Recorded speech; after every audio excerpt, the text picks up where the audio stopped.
Good morning, and welcome to another Seize the Day.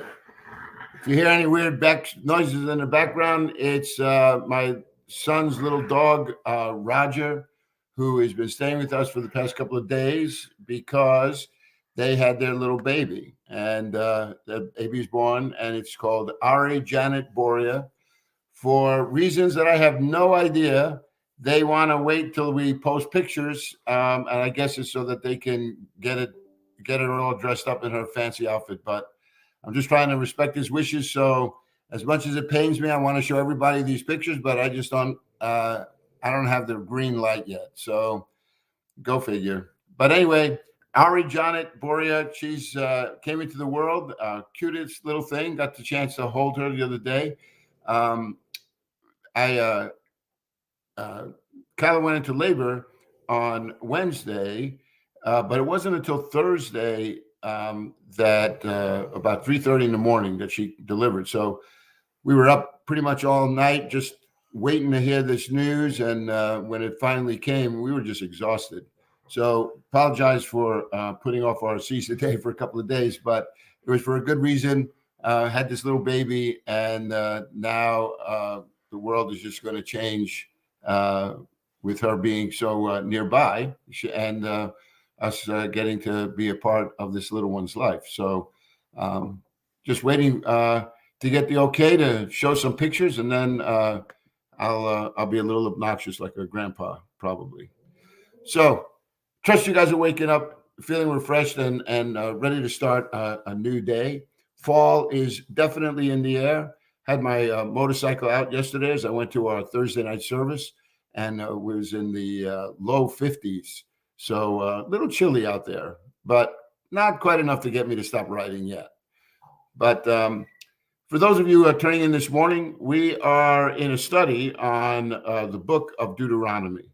We're going through this book, especially the first major speech that Moses is giving, in which occupies the first 11 chapters in the book. Moses is beginning to talk about this journey that this next generation of Israelites who came up out of Egypt are going to be facing. You will remember that in the story that is laid out for us in the book of Exodus, how God comes and calls Moses, and Moses then becomes this great deliverer. God is going to use him to deliver the nation of Israel out of its bondage to Egypt, where it had been enslaved for now over 400 years.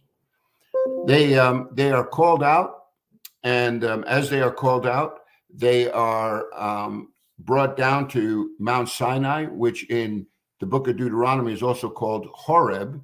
So Mount Horeb and Mount Sinai are the same place. And so while they're there, they're given the Ten Commandments. They receive those Ten Commandments. They journey up the Sinai Peninsula to a town called Kadesh Barnea, and there they send out spies into a land. And the spies come back, and they say this land is just like God said. It flows with milk and honey. It is the vegetation, the fruit. It's unbelievable. But there are giants in the land, and we're not going. And despite the fact that God brought them out of Egypt without an army, but God going ahead of them, opening up the Red Sea so that they could part and escape the swords, right, and chariots of the Egyptians, they still hesitate. And the consequence of that is a judgment that is imposed upon them that they are not going to enter into this promised land, but for the next 38 years, they will be wandering in that desert until every one of those fighting men perish in that wilderness. And so Deuteronomy opens up, and now Deuteronomy is speaking to that next generation of followers. That next generation is a generation of those who have now it's 40 years after the event of them leaving Exodus. So the chances of some of those being alive, you know, are slim in and that whole generation of, as I said, fighting men, we are told that they perished in that wilderness. You read about that too in Deuteronomy, chapters 2 and 3. So Israel now is perched right above the boundaries of the region of Moab. One of the things that we looked at this past week was that journey. So God calls them and saying, it's time to go. And so the second generation now begins to make its journey on the east side of this Jordan River. And as they pass the regions of Edom and Moab, we know that they were all relatives to Israel.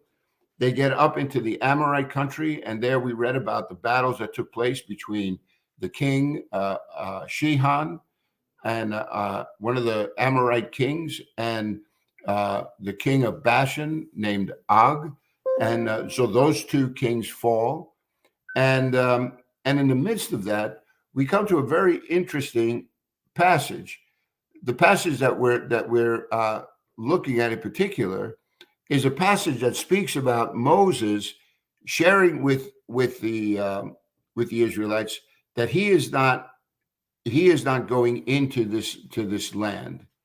And so what I want you to do is, if you would, with me, just let's look at a couple of these passages kind of quickly, and we'll take a look at them together. So in 137,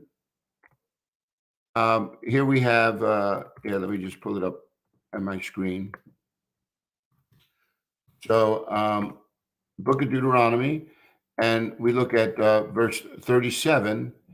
Notice what it says here. Moses says, because of you, the Lord became angry with me also, and said, you shall not enter it either.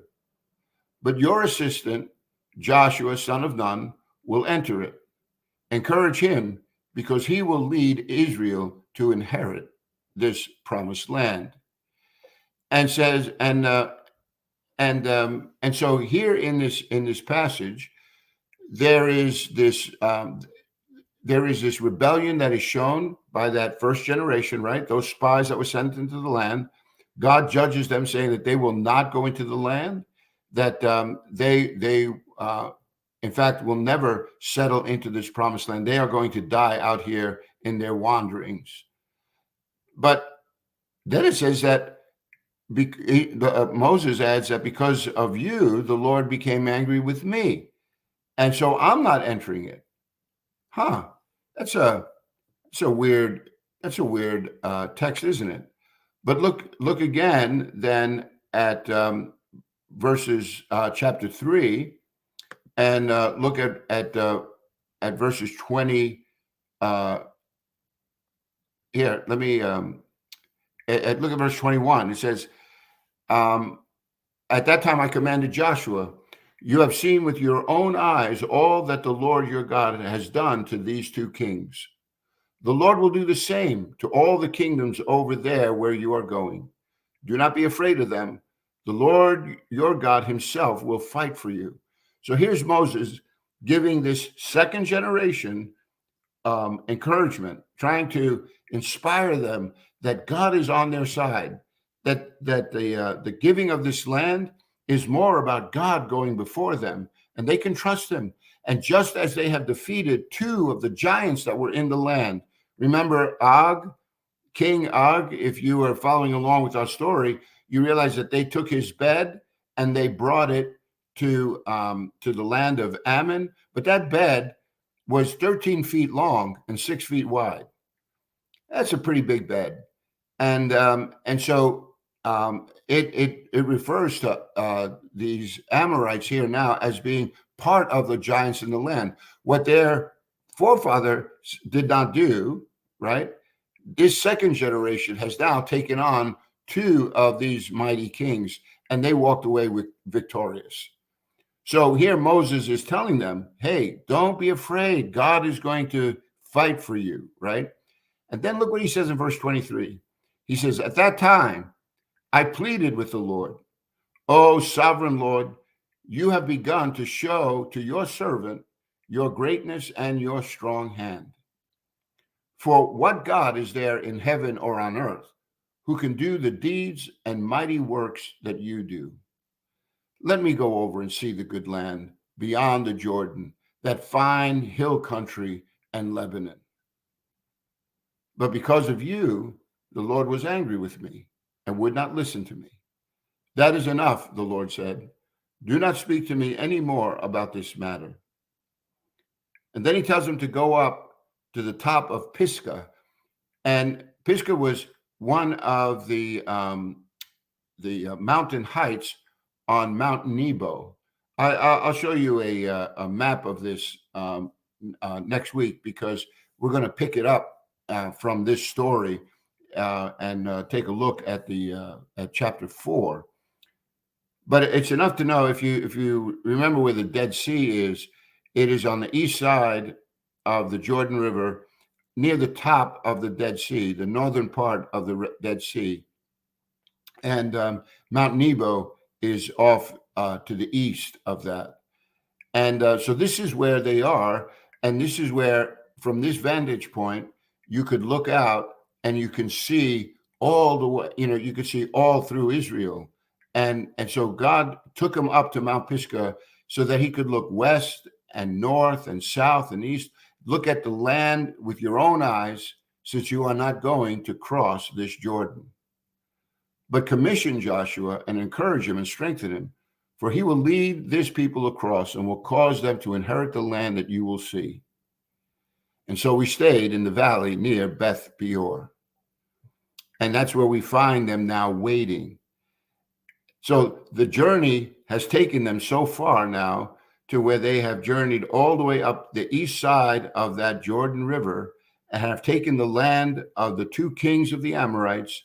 And now they are encamped in this valley near Mount Nebo, Beth Peor, also known as Baal Peor. And they are in this holding pattern now until they receive further instruction. What you read here again is just one more indication that Moses really isn't happy with his present situation, right? Verse 23, he says that he pleads with the Lord. And he says, Sovereign Lord, why don't you let me go? I stand here and I'm in awe of what you're doing. And think about it. Moses has had a lot of experience, right? Just think about that burning bush where it first started. For Moses, God speaking him, calling him.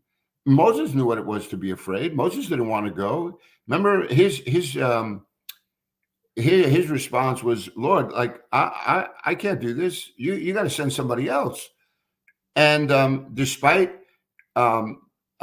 his upbringing, right? He was born and raised. He was raised in Pharaoh's household. Had the best of education, we're told. But yeah, this was a whole different deal. And now God was calling him, and he just didn't feel prepared. And then all the miracles that God would do through Moses, using him as this instrument so that God would speak to Moses and Moses would speak to the people. They would see Moses, his whole vision would change when he was in the presence of God. They saw Moses going into the tent of meeting and a cloud descending on that. And they knew that God and Moses were interacting. How about calling water from a rock, or asking, God to bring down manna from the heavens so that they can feed themselves while on this journey in the wilderness? The parting of the Red Sea, God positioning Moses and say, I want you to lift up your hands. And as long as those hands are lifted up, they're going to cross. And so what God did was God gave a reputation to Moses before all the people, that they saw that he was a prophet of the Lord of heaven and earth. But then something happened, and now he's not going in. And you see it in chapter 1, you see it in chapter 3. And again, if you look in chapter 4, this is something that's not going to go away, right? Look what he says in verse 21 of chapter 4. Again, Moses refers to this. He says, the Lord was angry with me because of you, and he solemnly swore that I would not cross the Jordan and enter the good land the Lord your God is giving you as your inheritance. I will die in this land.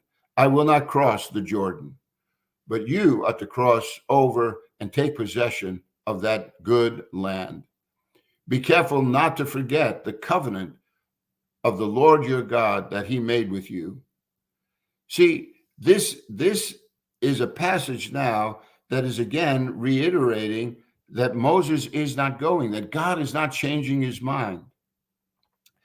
Now, I don't know how you feel when you read passages like this, but isn't it interesting that Moses, with all of the experiences that he shared with God, something would happen where God would just draw a line and say, okay, Moses, you're not going in. And that didn't sit well with Moses, right? You get that impression. And he asked God, but there are sometimes that no is no. Have you ever had those experiences in your life? Disappointing ones that you pray and you ask and God says no. And we try to present this picture that somehow or another God is like this, just this gentle, loving grandfather, wants to give his kids anything they want, spoils them rotten. No, not the God that reveals himself in the Bible. Yes, God is willing to do exceeding abundant for his children, but it's always going to be based on righteousness and truth. It's always going to be based on God's disclosure of what is right and good. The judgment that he brought upon that first generation coming out of Egypt, it was something that they brought on themselves. They had already engaged in behavior that was repulsive to God. Do you remember on that day when Moses goes up to receive the 10 commandments? When he comes down, what does he do? He finds the nation of Israel, creating this golden calf, an idol of worship. Who was the one that brought them out of Egypt? Was it this calf that eats grass? Like this lifeless statue? Is that what brought them out? It's so ridiculous. And yet you see these patterns of behavior, these cultural accommodations that are being made by the people. No doubt. I don't know if you're aware of this, but all of those plagues that we find strange, right? That God used to bring the Israelites out of Egypt, right? The frogs, the locusts, all these things. Well, the Egyptians had made gods of animals, of the river Nile, right? The moon gods. I mean, they had this whole panoply of gods that they would worship and pray to for certain things. Yet the revelation that we get of the God of Abraham, Isaac, and Jacob is that there is only one God. And when God spoke to them, there was no form. And they were not to make any idols. Isn't that what the 10 commandments that he gave them on that mountain were all about? You shall have no other gods before me. You shall make no idols to bow down and worship them. Yeah, all of these things. Why? Because he was pulling us away from a culture that was saturated with all these things. He was creating for himself a people who were to be different. And in that difference, and in those differences, the only reason would be accounted for is because they were in covenant with the God who created all things. So when this incident happens, or things happen in one's life, and God says no, it's sometimes hard to take. And Moses pleads with God. So here, let me. I want to bring you to this passage here in Numbers as we come to the as we're winding up this morning, because this is a passage in Numbers that tells you the real story.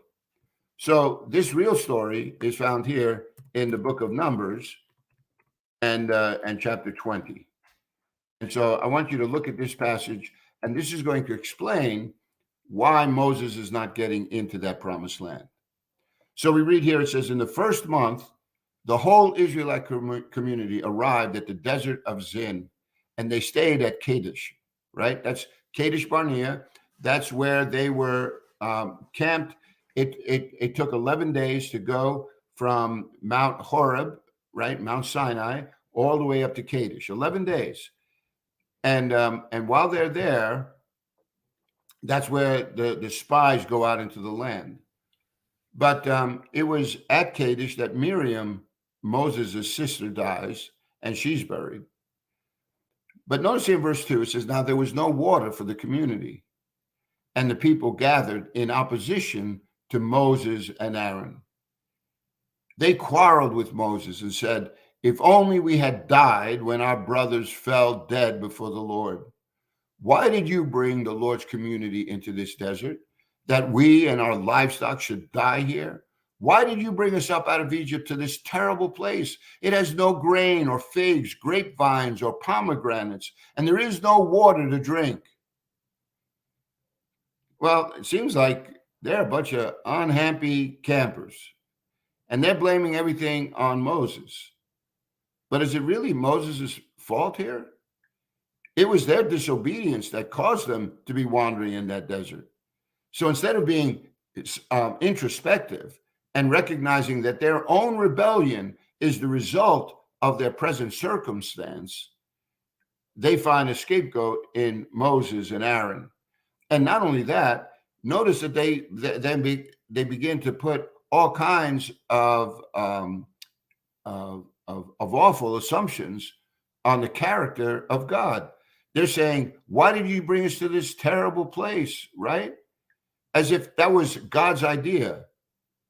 You know, if only we had died when our brothers fell dead before the Lord, right? Like, because there was a judgment back then too.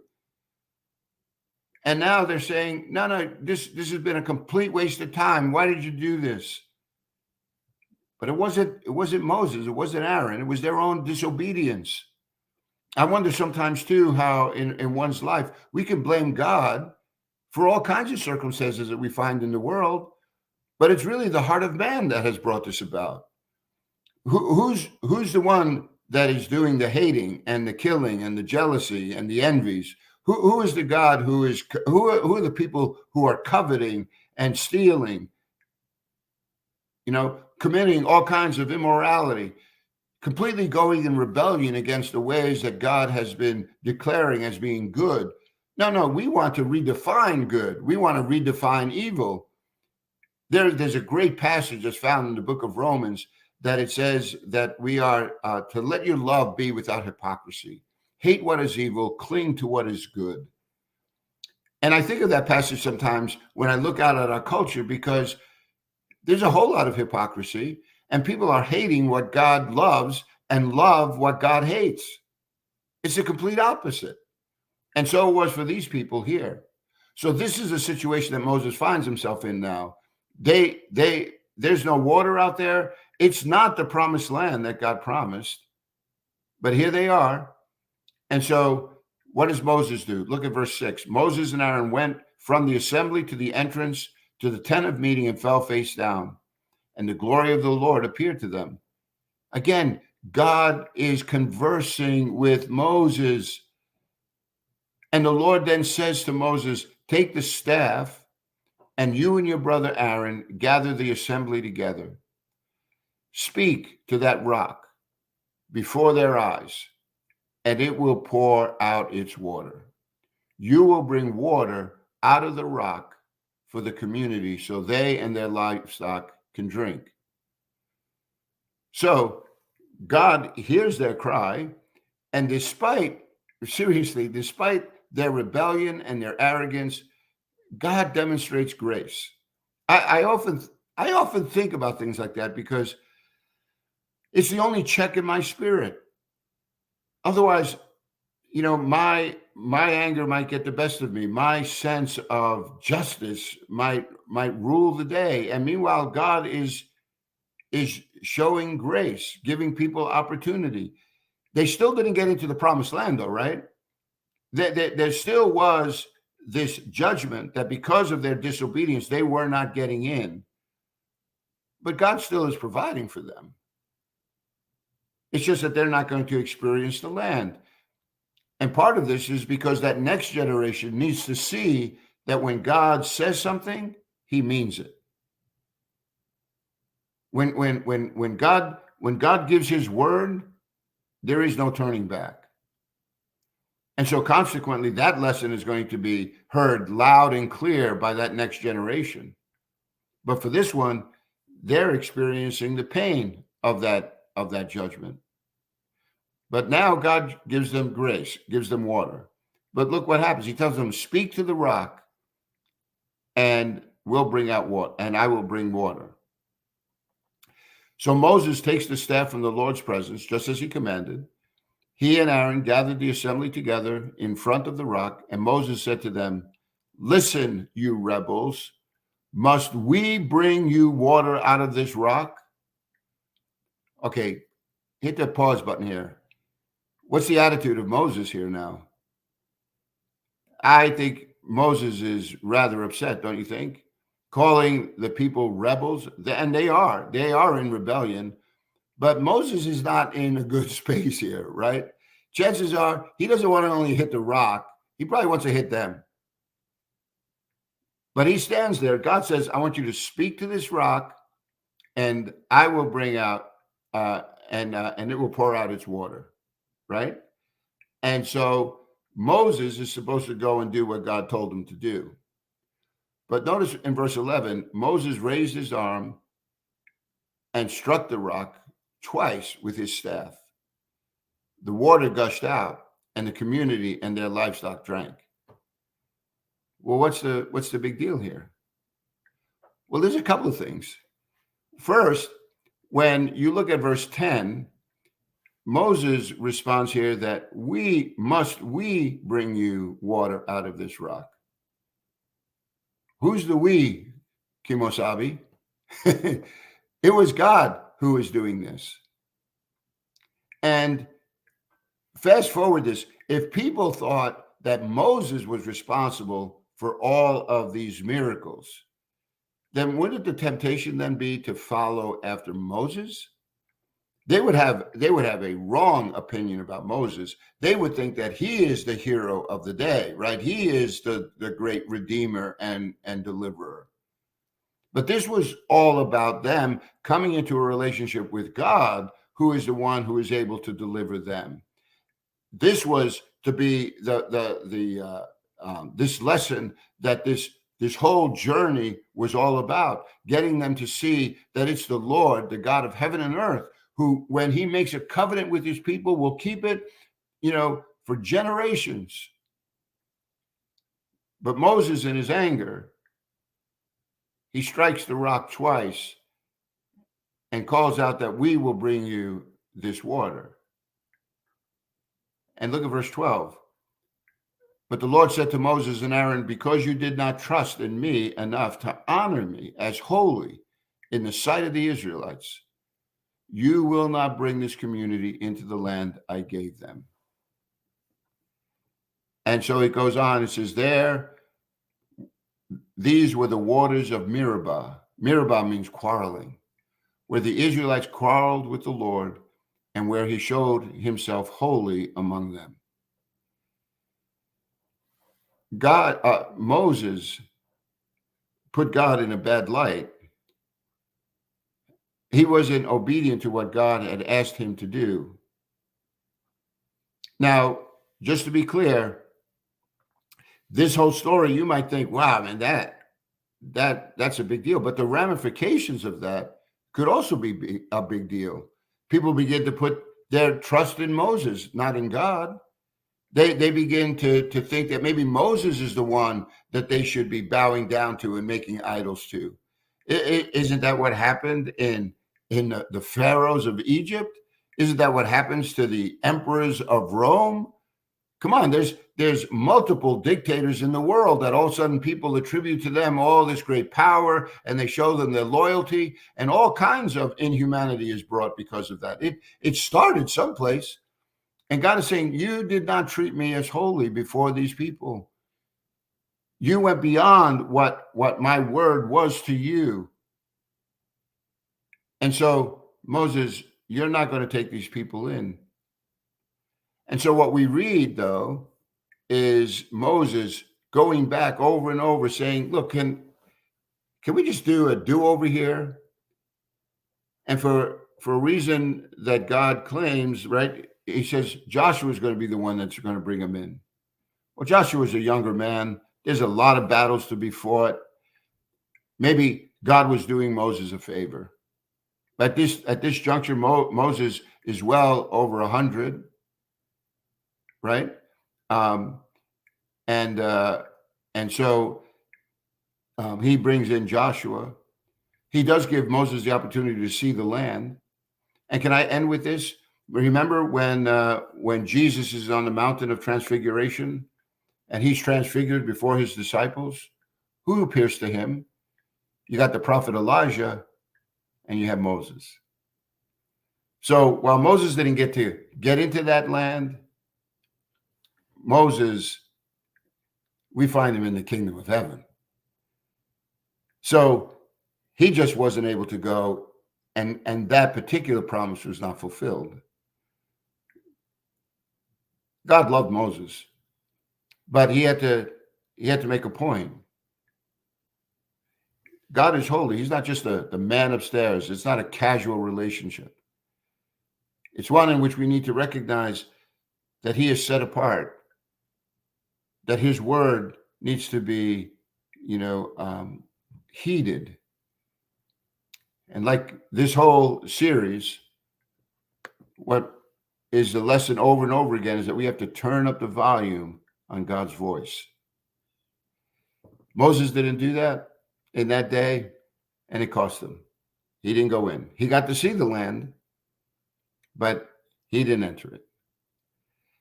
So those are powerful lessons for us too, right? How well are we heeding this counsel that God gives us? It's an everyday battle, isn't it? But God is for us and he's not against us. I hope some of the things we talked about today helps you to seize the day. And it reminds you again that we serve a God who is good all the time. So my friends, thank you so much for joining me today on this Friday, the 29th. Thank you for rejoicing with me in my new experience as this granddad of a little baby girl. And hopefully we'll get some pictures here soon. But Lord bless you. Have a great weekend. Really excited about the lessons that we're going to be bringing from chapter 4. So look forward to that. God bless you, my friends.